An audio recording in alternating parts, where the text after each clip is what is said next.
राधे श्याम। आज हम भगवान नाम महिमा और प्रार्थना अंक से राम नाम का मूल्य बहुत सुंदर एक दृष्टांत का श्रवण करेंगे। तो आप सब वीडियो में अंत तक बने रहिएगा। एक नगर के बाहर एक महात्मा रहा करते थे। एक श्रद्धालु भक्त प्रतिदिन उनके पास जाता, दर्शन करता और श्रद्धा भक्ति पूर्वक उनकी खूब सेवा करता। उसकी सेवा से महात्मा जी प्रसन्न हो गए और बोले, तू ईश्वर भक्त है, तू साधु संत सेवी है, शास्त्र के वचनों पर विश्वास करता है, साधन निष्ठ है, तेरी सरलता और सेवा सराहनीय है। तू व्यर्थ के कुतर्क में नहीं फंसता, किसी का तू अहित नहीं करता। यही सब ऐसे आदर्श गुण हैं जो भक्त में सहज ही होने चाहिए।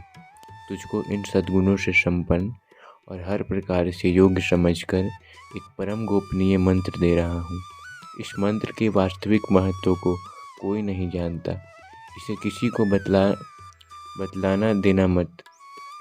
यह कहकर महात्मा जी ने राम उस भक्त के कान में कह दिया। वह भक्त राम नाम के जप में प्रवृत्त हो गया। अब तो राम का जप उस श्रद्धालु भक्त का स्वभाव बन गया। ना किसी की ओर देखना, ना ध्यान देना, ना कुछ कहना, बस निरंतर राम का जप करते रहना। भक्त रोज गंगा स्नान करने जाता आता, पर राम के जप के अतिरिक्त दूसरे से उसका कोई प्रयोजन न था। एक दिन वह गंगा नहाकर लौट रहा था। उसका ध्यान उन कुछ लोगों की ओर गया जो गंगा स्नान करके लौटते समय जोर जोर से राम बोल रहे थे। उनके द्वारा राम शब्द सुनते ही भक्त को बड़ा आश्चर्य हुआ। वह सोचने लगा कि महात्मा जी तो यह कहते थे कि यह परम गुप्त मंत्र है, पर इसे तो जन जन बोल रहा है, फिर इसमें गोपनीयता कहाँ रही।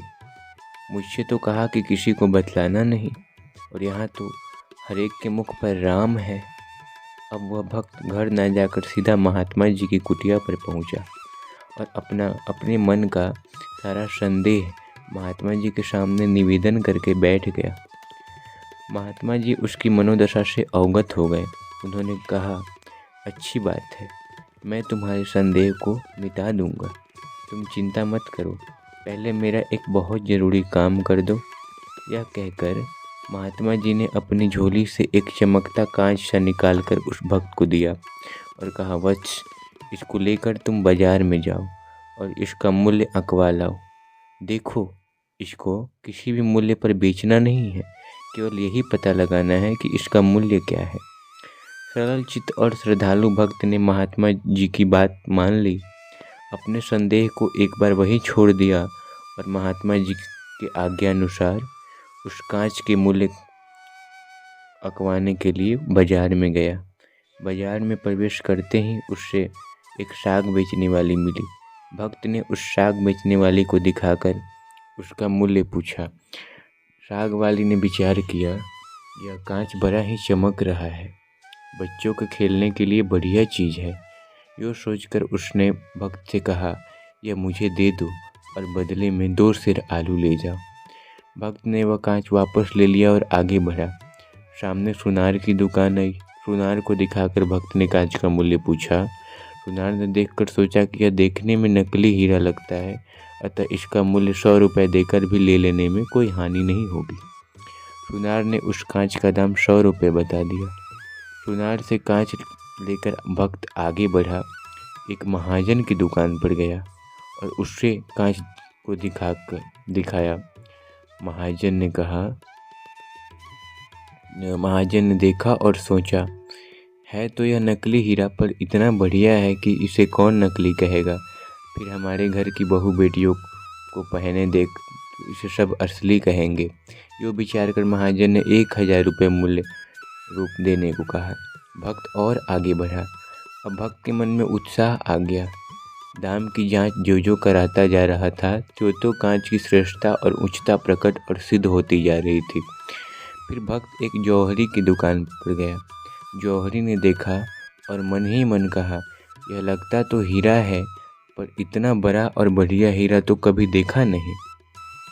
शायद हीरा ना हो, यदि कहीं हीरा हुआ तो इसका मूल्य अत्यधिक होगा, अतएव 1 लाख रुपए तक मैं इसे खरीद लेना बुरा न होगा। यह सोचकर पूरे 1 लाख रुपए में हीरा लेना चाहा। भक्त ने हीरा वापस ले लिया। भक्त का विश्वास बढ़ गया। तदंतर वह नगर के सबसे बड़े जौहरी के यहाँ गया और उसे हीरा दिखाया। जौहरी ने देखा, बारीकी से परखा और कहा, भाई इतना बढ़िया हीरा तुम्हें कहाँ से मिल गया? यह तो अमूल्य है। इतना भव्य और बड़ा हीरा मैंने आज तक कहीं देखा ही नहीं। यह इतना मूल्यवान है कि जौहरियों के तथा बड़े बड़े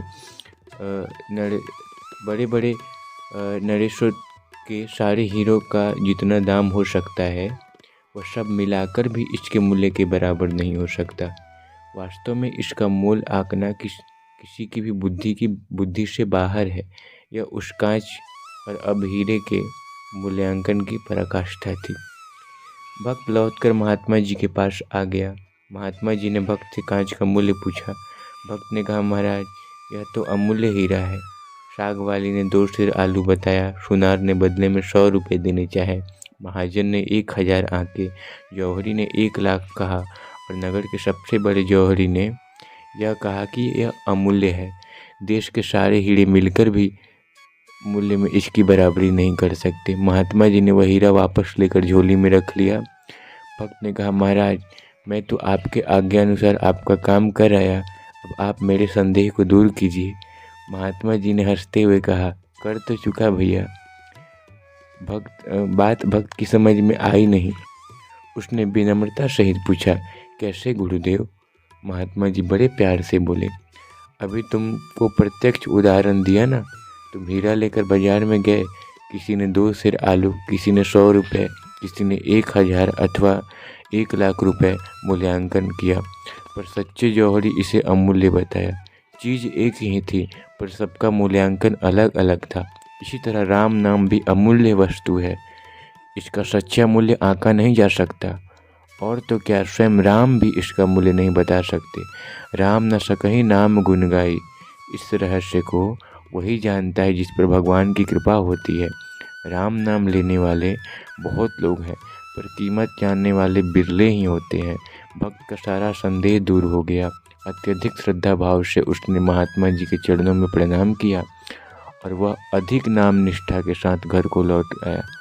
बंधुओं, इस कलयुग में नाम जप को छोड़ के अन्य कोई भी साधन भजन करेंगे तो कल्याण होना संभव नहीं है, क्योंकि अन्य कोई भी साधन व्रत आदि पुण्यदान यही फल देकर नष्ट हो जाते हैं। नाम ही साथ जाएगा। आप एक रसगुल्ला खाएंगे, उसमें आपको स्वाद आएगा, आनंद आएगा, तो आपका कितना पुण्य नष्ट हो जाएगा। तो इसलिए बंधुओं, नाम जप कीजिए, बहुत पछताना पड़ेगा अंत में। जो भी नाम अच्छा लगे उस नाम को जपना शुरू कर दीजिए। बहुत बहुत धन्यवाद। जय श्री राम। राधे श्याम।